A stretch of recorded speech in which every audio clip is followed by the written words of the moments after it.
Visakha steel plant ఉద్యోగులపై CM Chandrababu వివాదాస్పద వ్యాఖ్యలు చేశారు. స్టీల్ ప్లాంట్ ను వైట్ ఎలిఫెంట్ తో పోల్చారు చంద్రబాబు. కార్మికులు పనిచేయకపోతే జీతాలు ఎలా ఇస్తారంటూ నోరు పారేసుకున్నారు. ప్రతిసారి కేంద్రం డబ్బులు ఇవ్వాలంటే కుదరదని, అన్ని స్టీల్ ప్లాంట్లకు లాభాలు వస్తుంటే వైజాగ్ స్టీల్ ప్లాంట్ కు ఎందుకు రావటం లేదంటూ వ్యంగ్యంగా ప్రశ్నించారు. పబ్లిక్ సెక్టార్లో ఉందని బెదిరిస్తామంటే కుదరదన్నారు. స్టీల్ ప్లాంట్ పై ప్రశ్నించిన జర్నలిస్టులపైన చంద్రబాబు నోరు పారేసుకున్నారు. తమాషాగా ఉందా అంటూ అసహనం వ్యక్తం చేశారు. నువ్వు ఇంట్లో పడుకొని పని చేయకపోతే ఎట్లయ్యా? గుర్తుపెట్టుకోవాలి, మీరందరూ కూడా ఏం తయారయ్యారంటే ఊరికే జీతాలు ఇస్తారా? పని చేయాలి కదా. ప్రతి ఒక్కసారి కేంద్రం రాష్ట్రం డబ్బులు ఇస్తుందా? ఏనయ్యా, అంటే పబ్లిక్ సెక్టర్లో ఉందని బెదిరిస్తా కూర్చుంటే ఎంచో పైన ప్రతి ఒక్కరు ఇదే మరి మీరు క్వశ్చన్స్ అడుగుతా ఉంటే అన్ని ఎందుకు లాభాలు ఉన్నాయి, ఇక్కడ నష్టం ఎందుకు వస్తా ఉంది? నేను కూడా 3 నెలలకు ఒకసారి రివ్యూ చేస్తున్నా. మీరు కూడా గుర్తుపెట్టుకోవాలి, పని చేయాలి. పని చేయకపోతే ఎన్నిసార్లు గవర్నమెంట్ ఎక్కడైనా డబ్బులు తెచ్చిస్తామంటే ఇది ట్యాక్స్ పేయర్స్ మనీ కదా. ఇది ఎఫిషియన్సీ ఉండాల్సిన పని లేదా? ఆంధ్రుల హక్కు, విశాఖ ఉక్కు. మనం పని చేయకుండా దాన్ని వైట్ ఎలిఫెంట్ మారి పెట్టుకుని కూర్చుంటారు. ఇంట్లో పని చేయించాలి, మనం కూడా పని చేయాలి. కష్టపడక్కర్లేదు, దాన్ని సిస్టమేటిక్గా రన్ చేసి ప్రొఫెషనల్గా రన్ చేస్తే అది వైబుల్ అవుతుంది ఆటోమేటిక్గా. ఎవరు చెప్పారయ్యా నీకు? ఎవడు చెప్పాడు? బుద్ధి ఉండాలి. ఏం తీసుకోవాలి? ఏం తీసుకుంటారు? 12,000 కోట్లు ఇస్తే ఏం తీసుకుంటారు? నీకు వచ్చి మీ ఇంటికి వచ్చి చెప్పాలనా? నేను ప్రైవేట్ చేయనని ఎన్ని గంటలు చెప్పాలి? తమాషాగా ఉంది మీకు. నేను కూడా చూస్తున్నాను, కొంతమందిని కావాలని ఏదో కలబెడతానే ఉండాలని కలబెడతా ఉంటారు. వాళ్ళకి ఏం పని లేదు.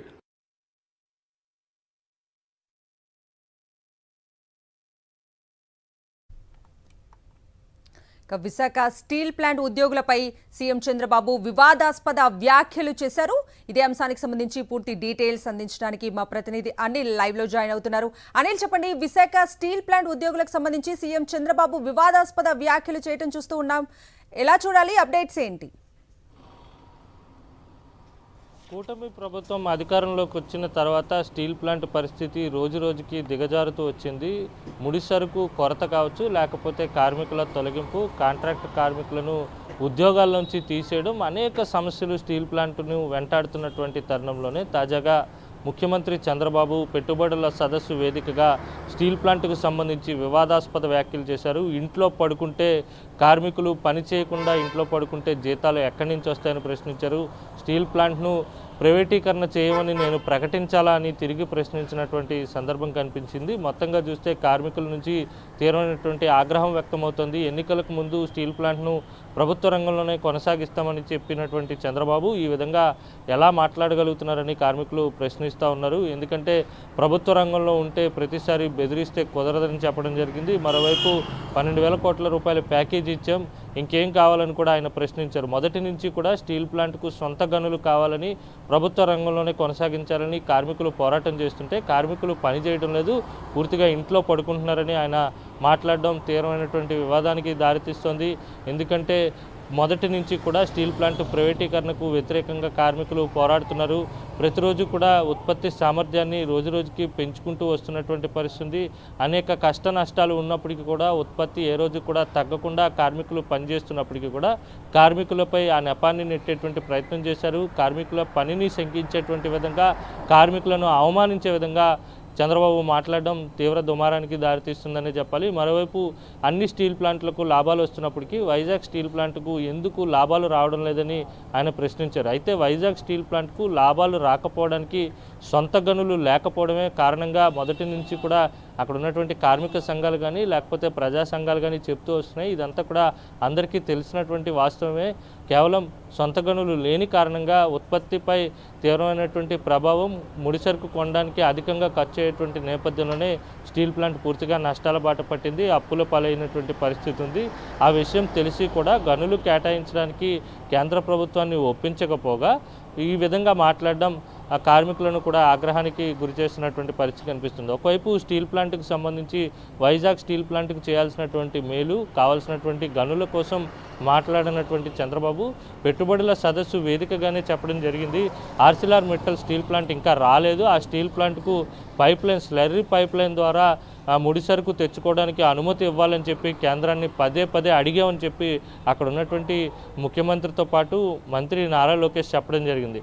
ప్రైవేట్ స్టీల్ ప్లాంట్ ఏర్పాటులో అంత శ్రద్ధ వహిస్తున్నప్పుడు ప్రభుత్వ రంగంలో ఉన్నటువంటి విశాఖ ఉక్కు పరిశ్రమ ఆంధ్రుల ఆత్మగౌరవానికి ప్రతీకగా ఉన్నటువంటి పరిశ్రమ, ప్రాణ త్యాగాలతో వచ్చినటువంటి పరిశ్రమను కాపాడడానికి ఎందుకు ముందుకు రావడం లేదనే ప్రశ్న కూడా ఉత్పన్నమవుతున్నటువంటి పరిస్థితి ఉంది. ప్రాపర్ మేనేజ్మెంట్ని పెట్టుకొని లాభాల్లోకి తీసుకురావాలని చెప్తున్నటువంటి చంద్రబాబు ఆ మేనేజ్మెంట్ను ఎందుకు ఏర్పాటు చేయలేకపోతున్నారో కూడా చెప్పాలని కార్మిక సంఘాలు ప్రశ్నిస్తున్నటువంటి సందర్భం కనిపిస్తుంది. మొత్తంగా చూస్తే స్టీల్ ప్లాంట్ని పరిరక్షించే పనిలో భాగంగా రాష్ట్ర ప్రభుత్వానికి కావచ్చు, ముఖ్యమంత్రి చంద్రబాబుకు కావచ్చు ఏ మేరకు చిత్తశుద్ధి ఉందనేది మరోసారి బట్టబయలైంది. స్టీల్ ప్లాంట్ పరిరక్షణ కోసం ఏమాత్రం కట్టుబడి లేరనేది స్పష్టంగా తేటతెల్లమైంది. కవిత, మరోవైపు ఇంకొక విషయం, ఇక్కడ చంద్రబాబు వ్యాఖ్యలు వివాదాస్పదమయ్యి అంతా చర్చ జరుగుతున్నటువంటి నేపథ్యంలోనే స్టీల్ ప్లాంట్ నుంచి యాజమాన్యం మరొక కీలక నిర్ణయం తీసుకుంది. ఎవరైతే కార్మికులు ఉన్నారో ఆ కార్మికులపై గుదిబండగా భావించాల్సి ఉంటుంది ఈ నిర్ణయం. ఎందుకంటే ఉత్పత్తిని బట్టి జీతాలు చెల్లిస్తామని RINL సర్క్యులర్ కూడా జారీ చేసింది. దీనిపై కూడా కార్మికులు బగ్గుమంటున్నారు. ఖచ్చితంగా ఈ నిర్ణయాన్ని వెనక్కి తీసుకోవాలని డిమాండ్ చేస్తున్నారు.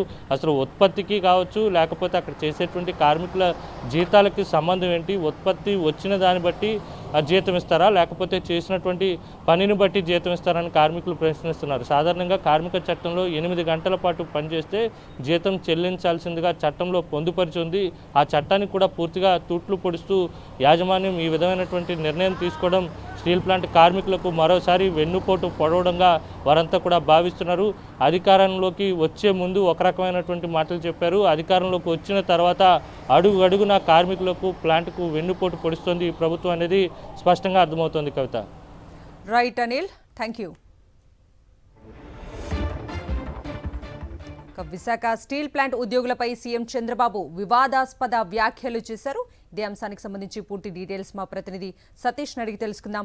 సతీష్.